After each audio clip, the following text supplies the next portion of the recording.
लेकिन इस समय एक फंडामेंटल नजरिया लेते हैं। विनोद खारकी हमारे साथ हैं। विनोद, बहुत बहुत शुक्रिया आज हमसे जुड़ने के लिए। पहली बात तो मैं आपको कंग्रेचुलेट करना चाहूंगा कि आए दिन आप एक से बढ़कर एक थीमेटिक रिसर्च ढूंढ के निकालते हैं, क्योंकि अदरवाइज ये काफी, आप भी बहुत कंपेरेटिव मार्केट प्लेस में ऑपरेट कर रहे हैं जैसे कि हम, कहीं ना कहीं डिफरेंशिएटेड व्यू निकालना हर आए दिन काफी कंसिस्टेंटली ये काफी मुश्किल काम है, लेकिन आप कर लेते हैं। तो आज आप रिपोर्ट लेके जो आए हैं, जो आपकी थीम, उससे हमें इंट्रोड्यूस करिए। Thank you Ajay for those kind words. कोशिश तो रहती है कि ऐसे देखें मार्केट के, आप देखिए, हमने जितना भी एक्सपीरियंस रहा है मार्केट में, जो लहर अभी चल रही होती है वो एक्चुअली आप 6 महीने बाद देखते हो तो यार वी रियलाइज कि ये तो स्टनिंग, तो हमेशा ध्यान यार इस पर रहता है कि क्या चीजें जो है वो चेंज हो रही है, उनपे एक नजर रखना बहुत जरूरी है फॉर इन्वेस्टर्स। तो इसमें हमको जो ये एक्चुअली फॉल आउट है जो हमने पहले रिसर्च निकाला था, आपने भी फीचर किया था हमको इसमें, जिसमें हमने बताया था कि जो इन्वेस्टमेंट रेट है, कैपेक्स साइकिल है और रियल एस्टेट साइकिल है, वो पिकअप हो रही है।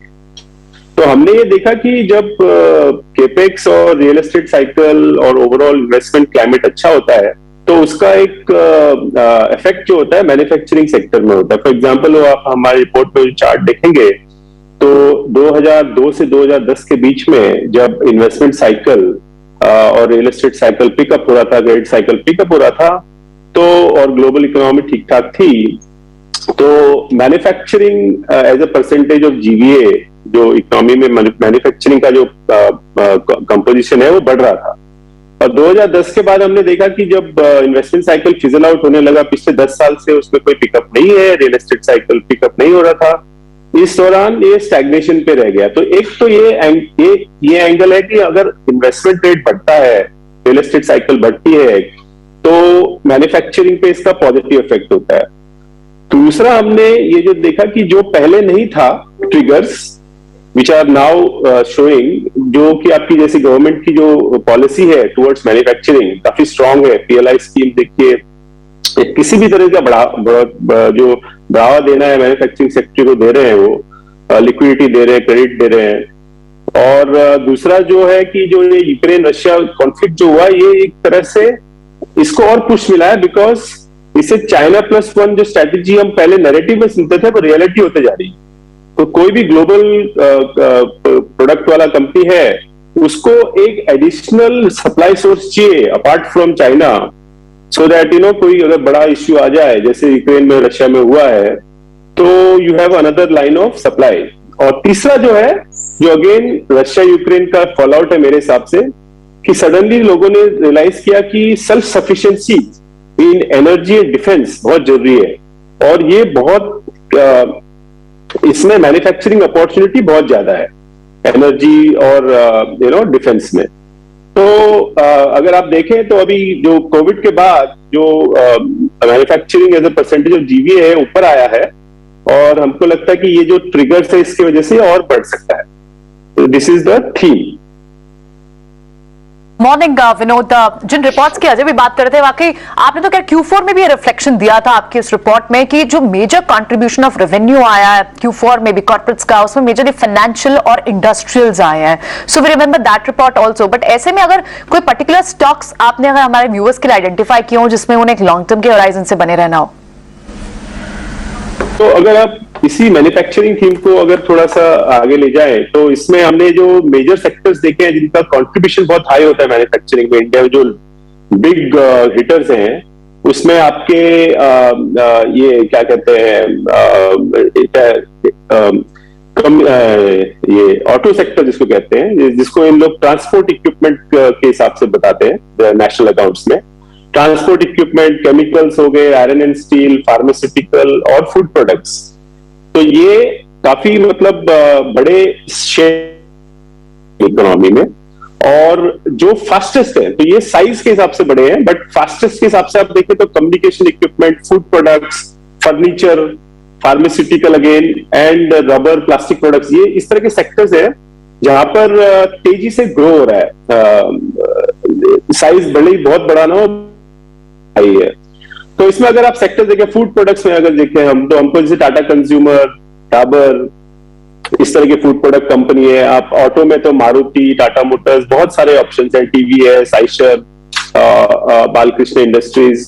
और कैपिटल गुड्स में आप देखिए एल&टी हो गया आपका, हिंदुस्तान एरोनॉटिक्स, अशोक लेलैंड, तो इस तरह की जो कैपिटल गुड्स और डिफेंस से रिलेटेड जो कंपनीज हैं, केमिकल्स में बहुत सारे ऑप्शंस हैं, तो और बिल्डिंग मटेरियल में बहुत सारे ऑप्शंस हैं जो हमने लिस्ट ऑलमोस्ट 40-45 कंपनी हमने लिस्ट डाउन किए हैं, जो हमको लगता है कि जिस तरह का ये थीम बन रहा है जहां पर डिमांड, मैन्युफैक्चरिंग, इन्वेस्टमेंट और इस तरह से आएगा, तो ये सेक्टर्स और स्टॉक्स बेटर करेंगे। और स्टॉक प्राइस में भी दिख रहा है कि इस टाइप के जो स्टॉक्स हैं ये काफी रेजिलियंट है ऐसे मार्केट वोलेटिलिटी में भी। तो मार्केट भी ये इसको एक्नॉलेज कर रहा है कि यहाँ पर डिमांड बढ़ रही है। इस बीच जहां पर हम स्टॉक स्पेसिफिक बात कर रहे हैं, मैन्युफैक्चरिंग सेक्टर में थोड़ा और डीप डाइव अगर करना चाहें, हाउस होल्ड सेक्टर मैन्युफैक्चरिंग में अगर परसेंटेज कंट्रीब्यूशन वाइज इसे समझने की कोशिश करें, सबसे ज्यादा फूड प्रोडक्ट्स में कंट्रीब्यूशन यहां पर बढ़ता हुआ दिखा है। क्या यहां से और ज्यादा अपॉर्चुनिटीज बिल्ट होती हुई particularly house hold sector manufacturing के लिहाज से आप देख रहे हैं? फिर कौन से प्लेयर्स होंगे, कौन से स्टॉक्स होंगे जिस पर नजर रखनी चाहिए?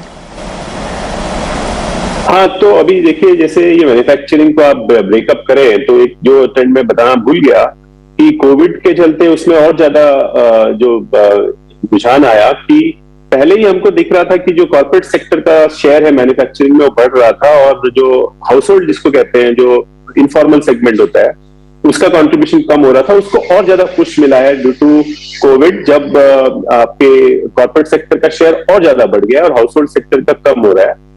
तो बट मेरे हिसाब से जो कॉर्पोरेट सेक्टर है उसमें ये फूड प्रोडक्ट्स, जो आप जैसे बताया आपने, फूड प्रोडक्ट्स हो गए, बहुत सारे जो सेक्टर जो पहले लार्जली जो हाउस होल्ड सेक्टर बोलो या इनफॉर्मल सेक्टर में काफी टेक्सटाइल्स एंड ऑल, ये जो बहुत ज्यादा हाउस होल्ड सेक्टर या जिसको इनफॉर्मल सेक्टर कहते हैं उसमें ज्यादा प्रेवलेंस था, उसमें मोर मॉडर्नाइजेशन, मोर ऑर्गेनाइज, लार्जर स्केल ये कॉर्पोरेट सेक्टर ला रहा है। तो आई थिंक ये भी सेक्टर्स हैं जो टिपिकली हाउस होल्ड सेक्टर में थे, बट तो जैसे जैसे इकोनॉमी फॉर्मल होती जा रही है उसमें कॉर्पोरेट सेक्टर का योगदान और बढ़ते जा रहा है। अच्छी है, इसको लगाए रखिए डायरेक्टर साहब, ये इंपॉर्टेंट है। विनोद ने जो बहुत सारे पॉइंट्स बताए इसके ऊपर सम अप हो रहे हैं। कैपेक्स में रिकवरी के क्लियर साइन है नंबर 1। ओके, और वापस से लेके आइए डायरेक्टर साहब वो प्लेट, ताकि हम अपने व्यूअर्स के लिए एक बार पढ़ दें। पूरी समरी है उसमें। रियल एस्टेट में तेजी का साइकिल है, तो रियल एस्टेट में एक तो रियल्टी प्लेज है, हाउसिंग फाइनेंस प्लेज है, और उसके एंसिलरी जितने भी होम इंप्रूवमेंट, सीमेंट, वो भी प्लेज अवेलेबल है। पीएलआई में मैन्युफैक्चरिंग अगर आप देखें तो सरकार और नए नए सेक्टर्स जोड़ती चली जा रही है, क्योंकि मैन्युफैक्चरिंग का शेयर ओवरऑल इकोनॉमी में बढ़ाना है। और चाइना +1 तो ठीक है, अब यूरोप +1 एक नई चीज आती जा रही है। जाने से पहले आपने काफी लिस्ट शेयर की विनोद, अगर मैं 2-4 नाम आपके से सुनना चाहूं जो हाईएस्ट अर्निंग्स ग्रोथ दिखा सकते हैं अगले 3 साल में, 25%, 30% अर्निंग्स ग्रोथ रूल्ड आउट नहीं है, ऐसे कुछ नाम आपके जहन में आते हैं? देखिए ऐसा है, मुझे एक तो मैन्युफैक्चरिंग और इन्वेस्टमेंट में जो कंपनीज होती है उनका प्रॉब्लम ये है कि वो डीप सिक्लिकल भी होते हैं। तो जैसे 10 साल से इनका डाउन साइकिल चल रहा है, तो अप साइकिल जब आएगा तो ये टिपिकली जो लो बेस के ऊपर और हाई ग्रोथ, मतलब इनका ग्रोथ जो है ना काफी सिक्लिकल होता है।